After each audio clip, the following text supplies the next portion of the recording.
Hello friends, welcome to my channel Sushant. Today we are at the next topic, that is the game study, and we are going to look at a game based on the concept of passed pawn. It is Bobby Fischer who is playing white. Let's get to the game quickly. E4 and F6. The opponent goes with the Alekhine defense. First time played by Alekhine in 1921 and then it became very popular. Black wants to pull up the white pawns towards the center, and if white overextends the center, he wants to put pressure on that center.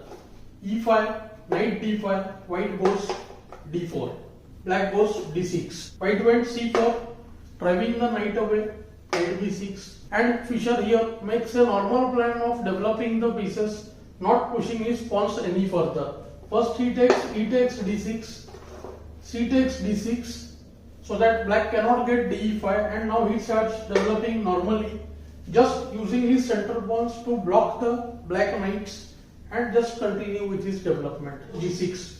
One of the most logical ways, he wants bg7 and c6 castle and maybe e5 if white is giving enough support to d4. White has to decide how to bring out his minor pieces. One plan is knight f3, bd3, be3, or this bishop can even go to g5. But then what black will do is he will get bg7, knight c6, bg4, pin this knight, perhaps take on f3, and d4 becomes weak.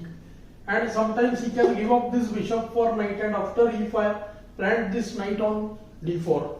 So white should avoid the move bg4 here. So he first goes with bd3, knight c6, white plays the move knight e2. Very logical. Knight f3 would have been met by bg4, so this time bg4 can be met by the move f3 now, or maybe some move later. bg7, bishop a3, hasty d5 would allow knight e5. When c4 is attacked, bishop is attacked. Castle and castles. So far everything is normal. Black would have tried the move bg4 here when f3 is somewhat weakening, but maybe he can consider h3, be2, knight e2. White has the bishop pair in this position, and this looks like a pleasant game for white, who can look to use the move d5 at some later point. White's bishop pair can be very handy in this kind of semi-open positions. Black goes e5, instantly attacking d4, and now white has to go with the move d5. Gaining space in the center, knight goes to e7. Play resembles the King's Indian defense, where often black goes with the move f5, which looks very logical. So b3, if f5, white has to play the very useful move f4, which looks very risky, because after e4, bishop c2, many would say that black has got a passed pawn here already, and the position looks very good. But do note that this knight can jump to d4 and then later on occupy the e6 square, when this other knight can go to d5. So white's plan could be rook c1, b4, and a later c5, which is a standard plans in these kind of pawn structures. Black goes knight d7. Knight is heading to the c5 square. So knight e4, immediately attacking d6, knight f5, almost forced to protect d6. Moves like queen c7 may allow c5 when after d6 is possible. Knight attacks the bishop on e3, so white wants to save his bishop, but he gains an important tempo. First bg5, forcing the move f6. When after f6 this bishop on g7's diagonal is closed, and then he takes the bishop back to d2. Very useful move bg5. It's a master stroke, we can say, and soon we will see Fischer getting to his element. We will see some typical features of Bobby Fischer's play. Here black blunders actually. Black goes with the most logical, one of the most logical moves, knight c5. But it fails because knight into c5, dc allows white to have a protected passer. Instantly white goes f4. Idea is to go ng3 now. Very good idea by Fischer. If e4, then he will go ng3. And look at this bishop now. If the bishop is saved at all cost, then after f5, even knight e4 is very strong, but it allows f5. But after f5, we see that black's position is in serious trouble. After gf, nf5, bishop f5, rook f5, or the exchange sacrifice, gf, rook f5, bishop f5, nf5, we see that even there white's position is much better. Queen is eyeing the g4 and h5 squares. Rook is coming to f1. This bishop can head to h6. That will be an excellent compensation for the exchange. Also gf, nf5, bf5, rook f5 is simple and good for white. So basically black is unable to hold his bishop pair. Black plays qd7. And this we can say that after queen e2, rook e1 would give splendid position to white. Hence, black decides not to go with the move e4. E takes f4, knight takes f4. This bishop can of course go to the c3 square. Sometimes it can be brought on e3 as well. But bishop would like to counter this diagonal with bishop c3. Either e5 square, knight on f4 is eyeing the e6 square. In some cases, knight can go to d3, bishop can go to f4 and the d pawn can be pushed.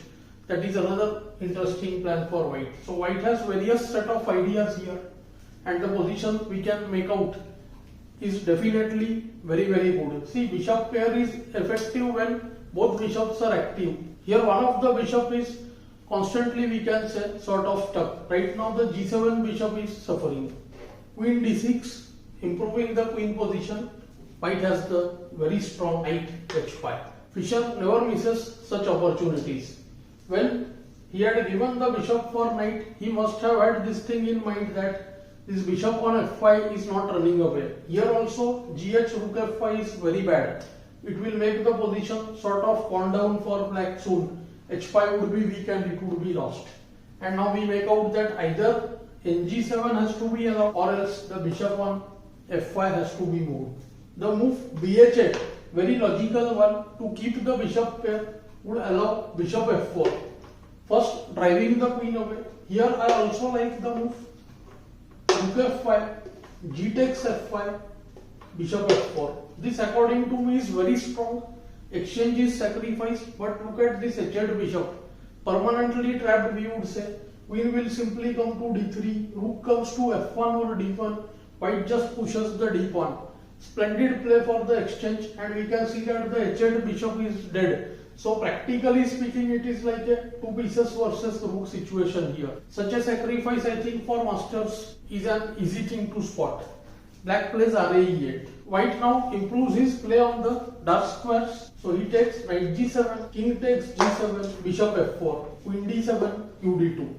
Black fights very hard. In fact, he manages to trade the rooks also over here. Let's see what happens. Now the threat is bishop h6. So the most logical move is rf7, bishop h6 check, king g8, array e1 before black manages to get the f rook to e7.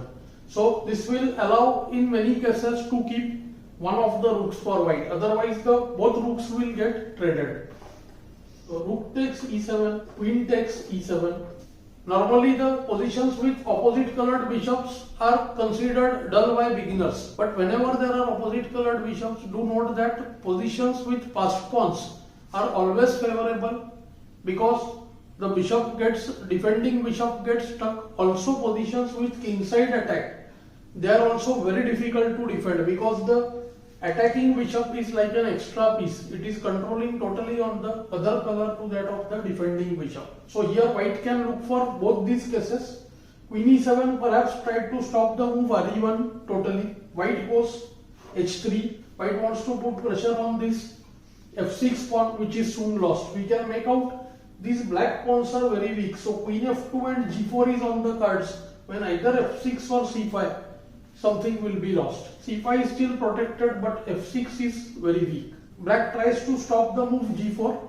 He goes with the move queen e4. g4 now allows bishop g4 hg, qg4 check, which is not such a great thing to do because after qg2 there is qd4 check and black manages the position very well. This king is struggling because king h2 allows qh4, rook f2 allows re1 check. So g4 is a mistake over here, queen f2. And we make out that queen f4 has turned out to be a bad candidate. c5 was attacked, f6 was indirectly attacked, queen retreats back and g4. It should be noted that after b6, g4, if bishop g4, then white has the very strong queen f6. When we see that it's almost game over. Queen d4 is not possible. Queen takes d4 and hg is lost. And the threat of mate on f8 forces black to go back queen e7. When we see that queen e7 blunder, queen takes e7, rook takes e7, rf8 mate. So this is also losing position. There is again a threat of qg7 as well. So piece has to be given up with the move qd4. Black goes qe7, g4. Bishop d3, attacking the rook. Now if queen f6, then bishop takes f1. Rook d1. Indirectly we can say black has managed to protect his f6 pawn, but now after be4 white gets the pass pawn moving, and once the pass pawn advances we will see that the opposite colored bishops will be very important factor. Right now see qd7 would just drop the pawn on f6, queen e5, trying to keep the pieces as active as possible, but the d7 square has lost control. Bishop f4, queen c3, d7, rook d8, queen e2. Nicely calculated by Fischer. He has set a small trap. Position is almost losing. If the bishop moves to c6, we have got the move queen e6 check, which wins. Because k e7, there is q e7 check. g3 is guarded, so queen can't give check. Queen n2 h3, queen takes e4, q g4 check, kf2, queen d1, queen e8 check. Rook e8, d8 is lost, and after kg7, queen e7 check, king has to go down when queen d8 comes with a check and black wins. These are the subtle points which are not happening in the master games, but this is the analysis which we see makes all the difference. Many a times masters moves are there in the variations, they don't occur in the actual game, and we fail to miss the important points. That is why the analysis of their games or studying games from those books where variations are covered improves our quality of play, and we broadly try to grasp the reason why master is making those moves, what calculation he has made, what is the idea, etc. Black goes queen f3, but after queen f3, bf3, again Fischer had seen the line bishop c7, a forcing variation, bishop d1, bishop d8. So black resigned at the time of bc7 itself, but here after kf7 we can see that bf6 and it's game over. So we can say fantastic game conducted by Fischer, and typical quality we see in many of his games. He surrenders one of his good piece for an inferior looking opponent piece, but then the piece which remains, he has a plan for that piece. And we will see in future in many of his Fischer's games, we see this quality getting repeated. I hope you will find the lesson instructive and useful. Thanks for your time.